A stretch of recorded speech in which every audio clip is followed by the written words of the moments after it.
Hey y'all, different video today, and it's the accumulation of a couple of weeks.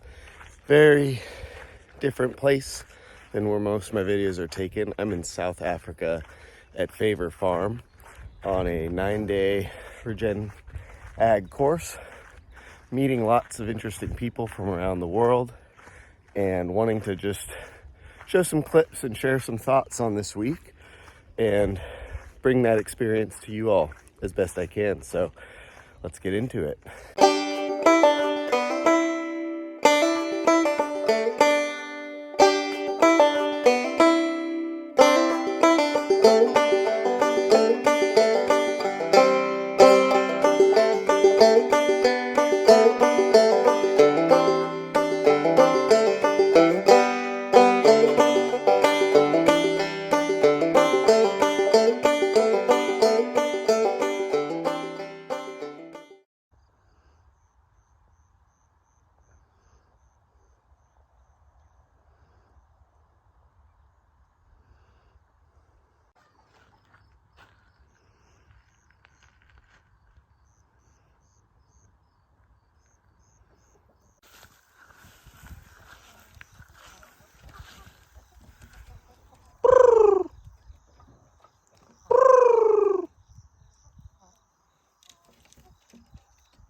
I'm out here this morning doing a little birding.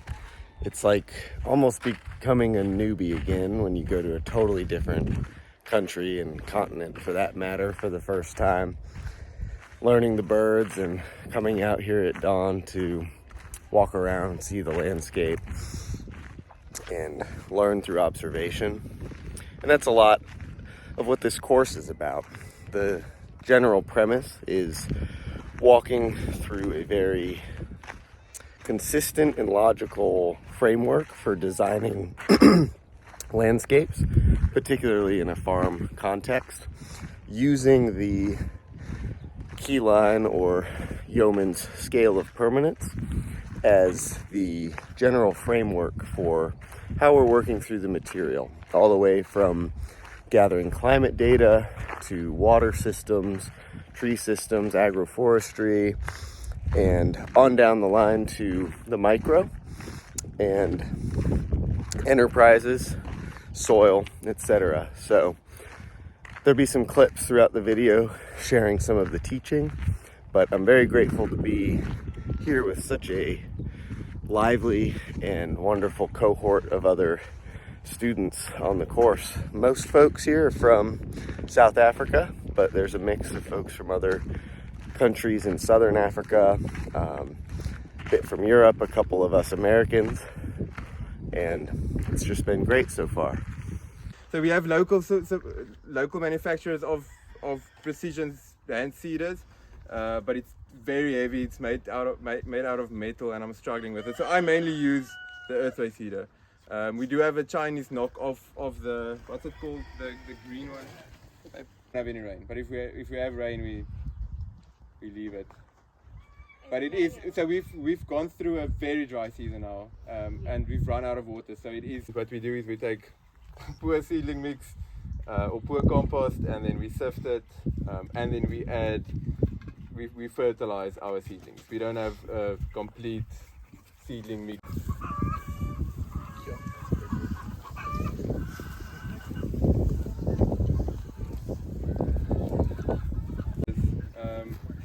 This guy has like this section, long section, he has sheep, small scale, like he only has like 8 hectares, so he has a few sheep. We have access to it, but it doesn't mean we're doing anything useful with it, right?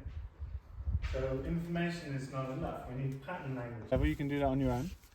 But I've used them a bunch, they're very reliable and good, but you would want to scale it sensibly to the size you're using it on. If I'm working in the back garden stuff, this is a very hyper-accurate tool, but in reality I would never use this. This is just way more versatile and better.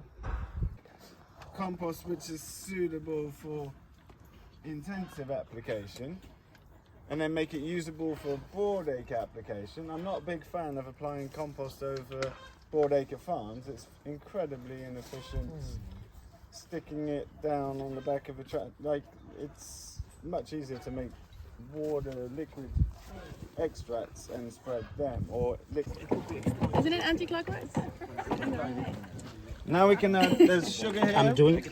So that's 2 kilos of cane sugar.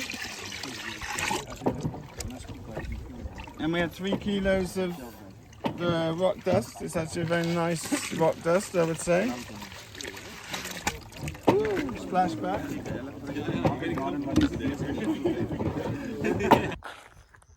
Taking a bit of an evening stroll through Van Vic's market gardens here at Favor Farm. Him and his family run a beautiful, diverse farm with lovely veg growing, broiler chickens, egg-laying chickens, and a nice herd of cattle, flock of sheep running together. And we've spent part of the week just doing very preliminary sketches, trying to get the juices flowing in the group on different agroforestry systems that Favor Farm can implement here in the coming years, as it's an interest of theirs. Not so much doing detailed design work, but taking elements from what we're learning through the sessions and rough sketching how that can apply to this landscape. So that's been quite enjoyable. Today we made biofertilizers, talked about compost teas and how they apply in the gardens and on the broader landscape. And it's a interesting thing to go to different places around the country and now in a different part of the world and see how applicable the no-till style market garden that we operate is. And seeing a very similar style with subtle differences, but growing beautiful veg nevertheless in a way that minimizes weeds, minimizes labor on extraneous tasks, and produces really, really nice vegetables, really in almost any climate you can imagine. A unique challenge I've discovered in South Africa is sourcing high quality materials for infrastructure around the farm.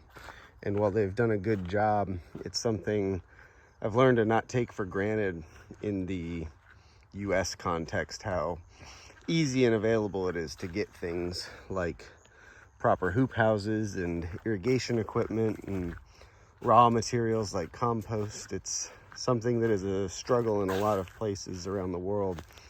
So that's just to say anyone working a market garden or any kind of farm in the US to have some gratitude for the availability of materials that help make a small farm like this really go.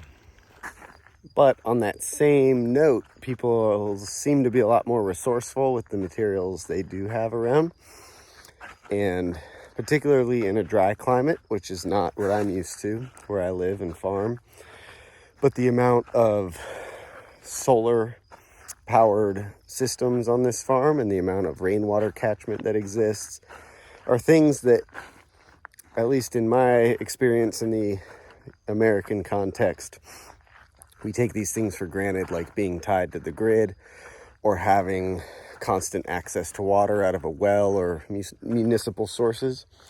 But it's inspiring to see in places where those things aren't a given, the ways that people find simple solutions for themselves and different infrastructure that exists around that out of necessity. And I think there's a lot to be learned about resilience in any context that you're living and farming in having that resiliency-based mindset, because ultimately it's not a given that the tap will turn on or that the lights will go on and off or the fridge will be powered. So what kind of things can we do without necessarily feeling like preppers to an extreme degree to work with things like gravity and solar energy and rainwater, to things that are happening already around us, to capture some of that energy and build in a bit more resilience in our lives. For example, when I arrived here, I was noticing how many panels there were set up around the farm. Catchment reservoirs. There's 2 more dams down at the bottom of the hill there, and multiple rainwater cisterns at every building. And coming from where I've seen mostly, it stood out to me as unique, but here it's just the way they operate. And yeah, I was struck by that, and really made me take stock of how much I take those things for granted, and how many of us that I know take that for granted. So when I get back to my farm, we're definitely going to be thinking in terms of what ways we can continue to capture energy and store it on the farm for future use. Walking upon a beautiful head of cabbage. So this is a 9-day regenerative agriculture training down here near George, South Africa, just right on the southern tip of South Africa. And it's this amazing group, this collection of people coming together from different parts of Africa, Europe, and the States to learn about different practices in landscape design, development, farm development, business planning, running through the specifics of different enterprises, some of which we're running at Wild East Farm, and taking all that information in class sessions and having the time throughout the day to integrate that with this group of peers coming from all different places in their journey. Some folks have multi-generational family farms. Maybe they're transitioning from more conventional into a regenerative space. Some people who do or don't have access to land, but they've got something in their hearts telling them that this is what they want to be doing, and they found themselves here in this amazing scenario to learn in such profound and enriching ways. So it's been a pleasure to be part of that group. Now, the reason I'm here is multifaceted. One touches just on that, this idea of meeting other people in the space with different ways of looking at the world based on their different backgrounds, which can be hard to find. It's a bit funny. I come all the way to South Africa to meet other farmers, but I knew that it would be a very specific group of people, and I also want more exposure to people thinking about things from cultural contexts outside of the United States. So that's one part. Obviously, the material itself, you can always learn no matter how far along on your farming journey you are from teachers and other students as well. And thirdly is learning about how an event like this is hosted and put together, because it's from the start been in the planning and process of organizing Wild East Farm to be able to host intensive educational experiences. We've been so busy setting up the farm and getting our enterprises down and getting our market down that's been our focus for the first couple of years. But as we transition a bit more into a maintenance phase on those elements of the farm, we're really looking at how can we bring people in from across the US and further afoot to host these really powerful deep dive trainings on all elements of regenerative farming that at least that we can pack into this amount of time. So with that said, I'm studying pedagogy and teaching styles, and I'm a skilled teacher. It's one of the things I'm good at naturally, but seeing different skill sets that other teachers bring and integrating that into my practice. And then the whole logistical end, seeing what it takes to put on an event. There's a group of 50 people here, and so everything you have to consider for that, with the food and the chefs, all the way to where people are going to stay, those different options, bathrooms, showers, everything to make this not just a good learning experience, but also a very comfortable experience for everyone here, so that we are fully engaged and able to be present for the learning sessions. Now, I think that Wild East is uniquely situated to be of benefit in this way. There's not really anything, to my knowledge, in the US going on that mimics this type of teaching.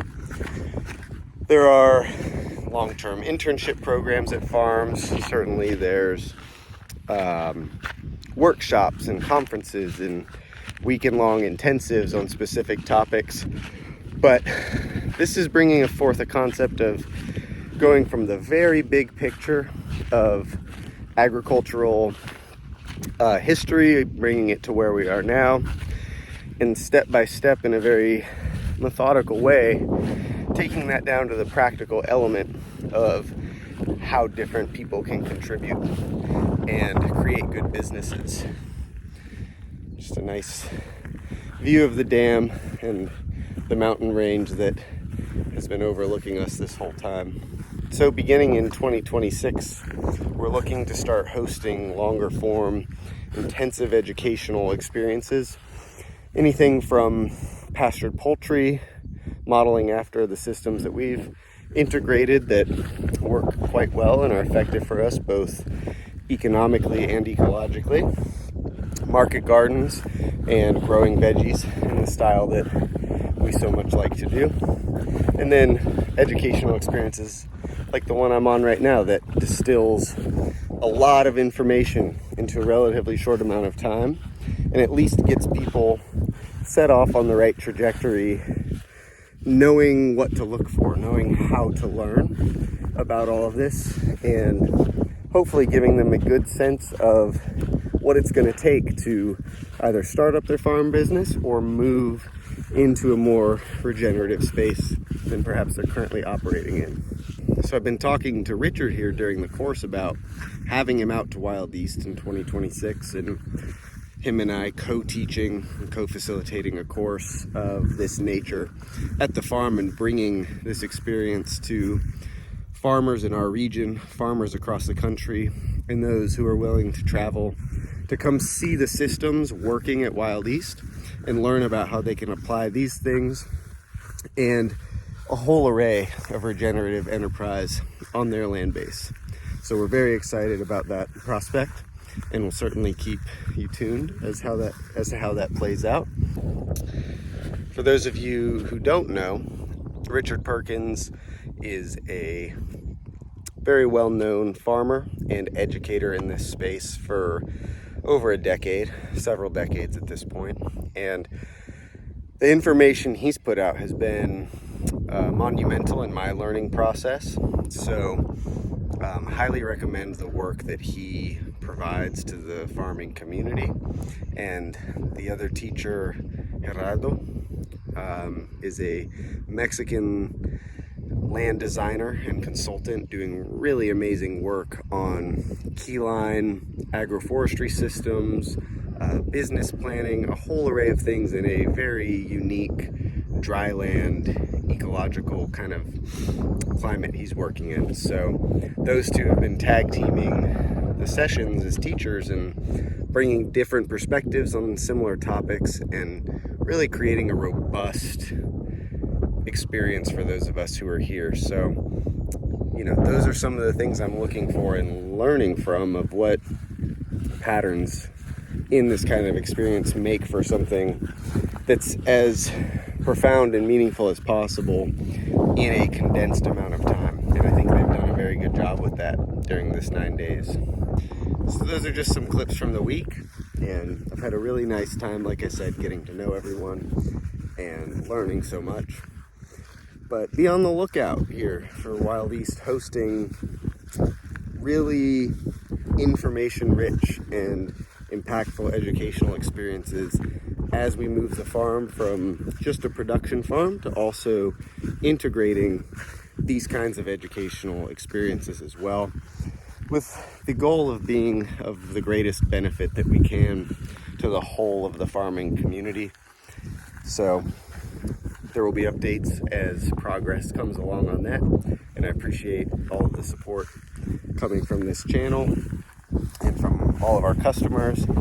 As we move into year 3 at Wild East, this has been a wonderful way to bring in the new year and channel sources of inspiration as we move forward. Please make sure to like the video, leave a comment, and subscribe to the channel, and we'll see you next time.